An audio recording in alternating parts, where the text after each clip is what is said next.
সবাই কেমন আছেন? আশা করি ভালো আছেন। আজকে জিভে জল আসার মতন একটি আচার করব, তা হলো জলপাইয়ের আচার। রোদ দেওয়ার কোনো প্রয়োজন নেই। তার জন্য জলপাইগুলো ভালোভাবে ধুয়ে নেবেন। ব্যাস প্রেশার কুকারের মধ্যে একটু নুন, হলুদ আর শুকনো মরিচের গুঁড়া দিয়ে সিদ্ধ করবেন। সিদ্ধ হয়ে গেলে সব হাত দিয়ে ভালোভাবে চটকে নেবেন। চটকানো সিদ্ধ করাগুলো ঢেলে রেখে এবার একটি শুকনো কাঠখোলায় শুকনো মরিচ, মহরি এবং সর্ষা, পাঁচফোড়ন দিয়ে ভালোভাবে ভাজতে হবে। প্রথমে শুকনো মরিচগুলো ভেজে ঢেলে রাখতে হবে। তারপরে ওই কাঠখোলাতেই আবার মহরি, পাঁচফোড়ন, সর্ষা দিয়ে ভালোভাবে ভাজতে হবে। একদম যাতে পুড়ে না যায়, হালকা হালকা লাল হবে। শুকনো মরিচগুলোও তাই হালকা লাল হবে।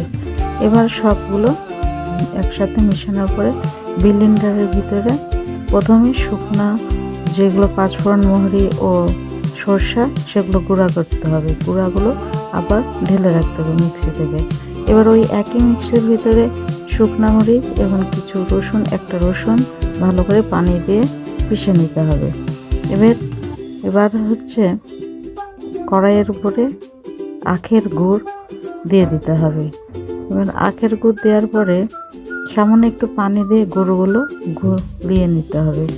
এবং যখন গুড়গুলো একদম পানি পানি হয়ে যাবে তখন তার মধ্যে পিষা শুকনো মরিচ বাটা ও রসুন বাটা দিয়ে দিতে হবে। এবং সবগুলো গুড় যখন ফুটে উঠবে, ফেনা হয়ে কড়াই ভরে উঠবে, তখন তার মধ্যে সিদ্ধ করা জলপাইগুলো দিয়ে দিতে হবে এবং সব একসাথে নাড়াচাড়া করতে হবে। তার মধ্যে সামান্য একটু হলুদ, সামান্য একটু লবণ টেস্ট অনুযায়ী দিলে হবে, না দিলেও হবে। এবার সব কিছু গুড়, জলপাই একসাথে মেশাতে হবে। ভালোভাবে সব কিছু মাখা মাখা করে গুড়ের সাথে মিশিয়ে নিতে হবে। এবং যখন সবগুলো মিশ্রণ একসাথে হয়ে যাবে তখন সেই যে জলপাইগুলো সিদ্ধ শুকিয়ে যাবে পানি, তখন গুঁড়া করা মশলাগুলো যে আলাদা করে রাখা হয়েছিল সেগুলো লাস্টের দিকে দিয়ে দিতে হবে। কারণ সর্ষা দেওয়া আছে, বেশিক্ষণ জাল দেওয়া যাবে না। তারপরে সামান্য একটু সর্ষার তেল দিয়ে ভালোভাবে মাখা মাখা করে কড়াই গায়ের সাথে যখন লেগে যাবে, আমাদের অসাধারণ মুখে জল আসা আচার হয়ে যাবে। আপনাদের সবাইকে ধন্যবাদ এতক্ষণ আমার সাথে থাকার জন্য এবং